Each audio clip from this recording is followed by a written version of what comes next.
एक ऐसी देवी जिसकी आंखें बोलती थीं, जिसकी मुस्कान से लाखों दिल धड़कते थे और जिसके जिसके ठुमकों पर पूरा हिंदुस्तान नाचता था। बॉलीवुड की पहली और शायद अकेली फीमेल सुपरस्टार श्रीदेवी। एक ऐसी कहानी जो शुरू तो हुई साउथ की गलियों से, पर उसकी चमक ने पूरी दुनिया को रोशन कर दिया। लेकिन किसे पता था कि वो चांदनी इतनी जल्दी बादलों में छिप जाएगी। आज हम सिर्फ एक एक्ट्रेस की बात नहीं करेंगे, बल्कि एक पूरे दौर की, एक फिनोमिनन की बात करेंगे। बिल्कुल। आज हम सत्यार्थ नायक की किताब Sridevi the eternal screen goddess के पन्नों से श्रीदेवी जी की उस अनकही कहानी को सामने लाएंगे जो ग्लैमर के पीछे कहीं छिपी थी। उनका बचपन, उनका स्ट्रगल, उनका प्यार और उनका अकेलापन। तो चलिए उस कहानी की गहराई में उतरते हैं। कहानी की शुरुआत होती है एक 4 साल की बच्ची से, जो एक थिएटर में फिल्म के इंटरवल में आयल में नाच रही है। उसे किसी की परवाह नहीं, बस संगीत है और वो है। वो बच्ची श्रीदेवी थी। और कमाल की बात यह है कि कुछ ही दिनों बाद वही बच्ची भगवान मुरुगन का किरदार निभा रही थी अपनी पहली तमिल फिल्म तुनाइवन में, महज 4 साल की उम्र में। 4 साल मतलब जिस उम्र में बच्चे ठीक से बोलना सीखते हैं, वो कैमरा फेस कर रही थी। हाँ, और किताब में जिक्र है कि डायरेक्टर उनके टैलेंट से इतने हैरान थे कि शूट से पहले उनके सामने नारियल फोड़ते थे जैसे वो सच में कोई देवी हो। ये अविश्वसनीय है। अविश्वसनीय है, पर ये उनके बचपन की कीमत पर आया था। उनकी माँ राजेश्वरी जी उन पे बहुत सख्त कंट्रोल रखती थीं। वो हमेशा सेट पर होती थीं, ये पक्का करने के लिए कि उनकी बेटी का शोषण ना हो। लेकिन इसका दूसरा पहलू ये था कि श्रीदेवी का बचपन कभी नॉर्मल नहीं रहा। बिल्कुल नहीं। सत्यार्थ नायक लिखते हैं कि जब उन्होंने पहली बार सड़क पर अपना बड़ा सा पोस्टर देखा तो वो दौड़कर अपने स्कूल के दोस्तों को बताने गईं, पर किसी ने यकीन ही नहीं किया। वो उस उम्र में भी अपनी उम्र से कहीं ज्यादा बड़ी शख्सियत बन चुकी थी। और टैलेंट तो जैसे कूट कूट कर भरा था। मुझे मलयालम फिल्म कुमारा संभवम का वो सीन याद है। स्क्रीन पर एक साथ 6 श्रीदेवी दिखती हैं, सब अलग अलग इंस्ट्रूमेंट बजा रही हैं और हर चेहरे पर भाव अलग। आज भी देखकर रोंगटे खड़े हो जाते हैं। उन्होंने एक्टिंग के लिए स्कूल तक छोड़ दिया था और उन्हें इसका कोई अफसोस भी नहीं था। एक इंटरव्यू में उन्होंने कहा था, अगर मैं पढ़ लिख जाती तो शायद एक्ट्रेस ना बनती। मतलब एक्टिंग ही उनकी दुनिया थी, उनकी पहचान थी। और ये पहचान बॉलीवुड से बहुत पहले दक्षिण भारत में बन चुकी थी। वहां वो एक निर्विवाद क्वीन थी। हाँ, ये बहुत जरूरी बात है। हम अक्सर उनके हिंदी करियर की बात करते हैं, पर उनकी नींव, उनकी ट्रेनिंग, उनका स्टारडम सब दक्षिण में बना। कमल हासन और रजनीकांत के साथ उनकी तिकड़ी ने तो जैसे इतिहास ही लिख दिया था। और वो भी तब जब वो सिर्फ एक बच्ची थी। बिल्कुल। उनकी पहली तमिल फिल्म बतौर लीड एक्ट्रेस थी मुंद्रू मुडिचू। उस फिल्म में उनके हीरो कमल हासन थे और विलन रजनीकांत। और श्रीदेवी की उम्र सिर्फ 13 साल। 13 साल आज के दौर में तो कोई सोच भी नहीं सकता। उन्होंने उस दौर के हर बड़े स्टार के साथ काम किया जो उम्र में उनसे दशकों बड़े थे। उस फिल्म से जुड़ा एक मजेदार किस्सा भी है। एक गाने में जब कमल हासन पानी में गिर जाते हैं तो श्रीदेवी जी को चिल्लाना था, पोई तारे, यानी वो चले गए। लेकिन वो अपनी बोली में चिल्लाने लगी, पूतारे, जिसका मतलब कुछ ऐसा था जैसे कोई मछली बेच रहा हो। हाँ, उनकी मासूमियत थी वो। और यही मासूमियत और जबरदस्त टैलेंट का जो मिश्रण था ना, वही उनका जादू था। उन्होंने NTR और ANR जैसे दिग्गजों के साथ काम किया। फिल्म वेतागाडू का वो बारिश वाला गाना, आकू चाटू पिंदे तड़ी से, वो इतना बड़ा हिट हुआ कि किताब के मुताबिक एक फैन ने थिएटर में चिल्लाकर कहा था, मैं उस इंसान को सलाम करता हूँ जिसने श्रीदेवी को जन्म दिया। और पूरा थिएटर तालियों से गूंज उठा था। वो सिर्फ एक स्टार नहीं थी, वो लोगों के लिए एक इमोशन बन चुकी थी। लेकिन जब उन्होंने हिंदी सिनेमा में कदम रखा तो सफर आसान नहीं था।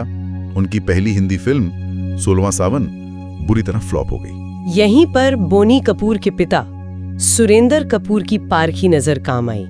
उन्होंने उस फ्लॉप फिल्म में भी श्रीदेवी का टैलेंट पहचान लिया और भविष्यवाणी की, देखना हिंदी सिनेमा को एक और गीता वाली मिल गई है। और वो कितने सही थे। 1983 हिम्मत वाला, नैनो में सपना। हाँ, उस एक गाने ने पूरे देश को दीवाना बना दिया। श्रीदेवी रातों रात नेशनल सेंसेशन बन गईं। लेकिन क्या ये हिम्मत वाला की सफलता उनके लिए एक तरह का सुनहरा पिंजरा बन गई थी, क्योंकि उसी साल सदमा भी आई थी। सदमा, यार क्या परफॉर्मेंस थी। एक ऐसी बच्ची जो अपनी याददाश्त खो चुकी है, आज भी देखकर रूह काम जाती है। लेकिन फिल्म नहीं चली। ये एक बहुत जरूरी मोड़ था। सदमा का ना चलना सिर्फ एक बॉक्स ऑफिस नतीजा नहीं था, ये उस दौर के दर्शकों का एक सांस्कृतिक फैसला था। वो 80s की मसाला फिल्में देखने वाली जनता, उन्होंने श्रीदेवी को हिम्मत वाला की ग्लैमरस थंडर थाइज क्वीन के रूप में अपना लिया था। वो अपनी इस फैंटेसी को एक कमजोर, लाचार बच्ची जैसी महिला के रूप में देखने को तैयार नहीं थे। पर क्वीन तो क्वीन होती है। उन्होंने साबित किया कि उन्हें किसी सहारे की जरूरत नहीं। 1986 में आई नगीना। नगीना ने इंडस्ट्री के सारे नियम तोड़ दिए। वो पहली ऐसी फिल्म थी जिसमें हीरोइन ही फिल्म की हीरो थी। और फिल्म ने कमाई के रिकॉर्ड तोड़ दिए। वो नागिन वाला डांस, वो नीले लेंस वाली आंखें आज तक आइकॉनिक हैं। नगीना ने ये साबित कर दिया कि श्रीदेवी अकेले दम पर फिल्म चला सकती हैं, और फिर मिस्टर इंडिया ने इस बात पर मुहर लगा दी। एक ऐसी फिल्म जिसमें हीरो ज्यादातर समय गायब रहता है, ये श्रीदेवी का स्टार पावर ही था कि फिल्म इतनी बड़ी हिट हुई। हवा हवाई, कांटे नहीं कटते, और वो चार्ली चैपलिन वाला एक्ट। वो चार्ली चैपलिन वाला एक्ट, मतलब उस सीन के लिए क्या तैयारी की होगी। बिना किसी सीजीआई के सिर्फ अपने बॉडी लैंग्वेज और एक्सप्रेशन से वो जादू क्रिएट करना कमाल था। किताब में लिखा है कि बोनी कपूर उनसे इतने इम्प्रेस थे कि उन्होंने 10 लाख की फीस के बदले उन्हें 11 लाख दिए। वो कहते हैं मैं बॉम्बे के क्रेजी प्रोड्यूसर की तरह लग रहा था, लेकिन मैं बस उन्हें अपनी फिल्म में चाहता था। और यहीं से उनका गोल्डन पीरियड शुरू हुआ। 1989, चांदनी, यश चोपड़ा का जादू और श्रीदेवी की खूबसूरती। उस फिल्म ने सिर्फ बॉक्स ऑफिस पर ही नहीं, फैशन की दुनिया में भी तहलका मचा दिया। शिफॉन की साड़ियां, सफेद सलवार कमीज, हर लड़की चांदनी बनना चाहती थी।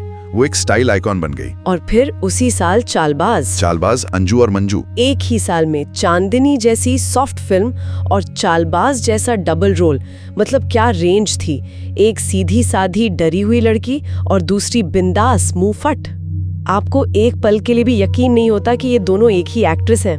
बिल्कुल। और इसी के लिए उन्हें अपना पहला film fair best actress award मिला। लेकिन मेरे हिसाब से उनकी हिम्मत का सबसे बड़ा उदाहरण थी लम्हे, जो अपने समय से बहुत आगे थे। हाँ, उस कहानी को उस दौर में स्वीकार करना दर्शकों के लिए आसान नहीं था, लेकिन श्रीदेवी ने ये रिस्क लिया। और उस फिल्म से जुड़ी एक बहुत दिल तोड़ने वाली बात भी है। जिस दिन उनके पिता का निधन हुआ, उसके ठीक अगले दिन उन्हें सेट पर एक कॉमेडी सीन शूट करना था। उन्होंने बिना किसी शिकायत के वो सीन पूरा किया। ये था उनका प्रोफेशनलिज्म। पर्दे पर हंसती खिलखिलाती श्रीदेवी के पीछे कितना दर्द छिपा था, ये किसी ने नहीं जाना। और फिर 15 साल का लंबा ब्रेक, अपने करियर के शिखर पर सब कुछ छोड़कर वो एक माँ और पत्नी बन गई। ये फैसला लेना किसी भी सुपरस्टार के लिए आसान नहीं होता। लेकिन जब वो लौटी 2012 में इंग्लिश विंग्लिश के साथ से दूर थी, उन्होंने साबित कर दिया कि एक बार जो देवी बन जाए वो हमेशा देवी ही रहती है। She was back। स्क्रीन पर राज करने वाली ये देवी असल जिंदगी में बहुत शर्मीली और अकेली थी। नायक अपने किताब में लिखते हैं कि वो अपने चारों ओर एक दीवार बनाकर रखती थी, और उस दीवार को तोड़ने वाले शख्स थे बोनी कपूर। उन्होंने श्रीदेवी को पहली बार एक तमिल फिल्म के सेट पर देखा था और तभी अपना दिल दे बैठे थे। सालों तक उनका दिल जीतने की कोशिश की।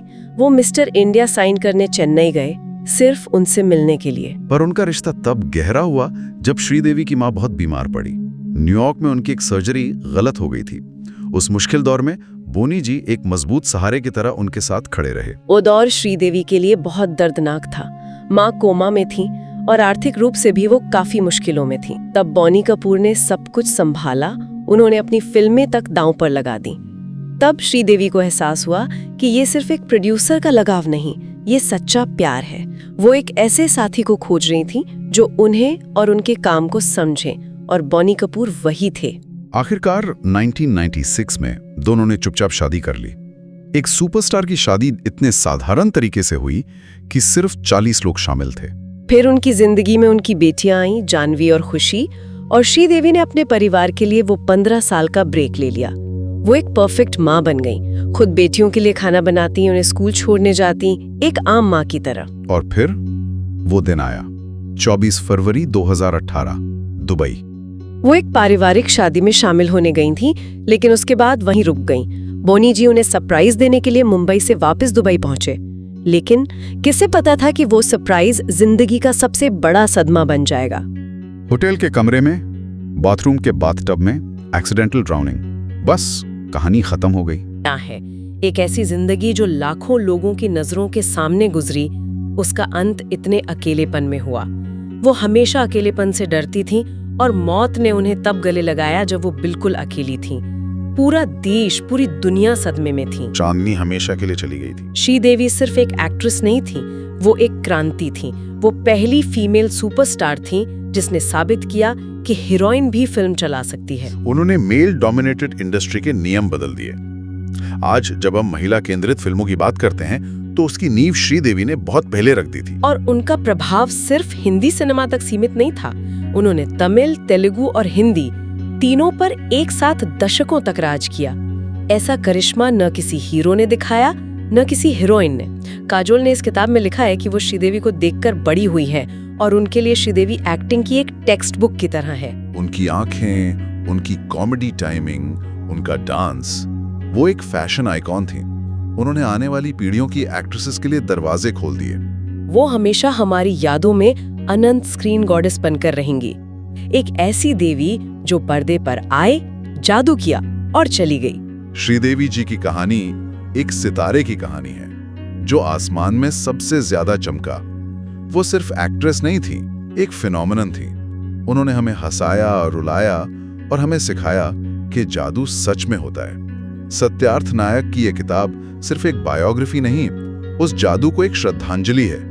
उनकी जगह कोई नहीं ले सकता। वो हमेशा हमारे दिलों में हवा हवाई बनकर, चांदनी बनकर जिंदा रहेंगी। अब हम आपसे पूछना चाहते हैं, आपको श्रीदेवी की कौन सी फिल्म या कौन सा लुक सबसे ज्यादा पसंद है? वो कौन सा पल है जो आपके दिल में हमेशा के लिए बस गया है? नीचे कमेंट्स में हमें जरूर बताएं। और क्या आप श्रीदेवी जी को बॉलीवुड की सबसे महान एक्ट्रेस मानते हैं? अगर हाँ, तो इस चर्चा को लाइक करें और हमारे साथ जुड़े रहने के लिए सब्सक्राइब करना न भूलें।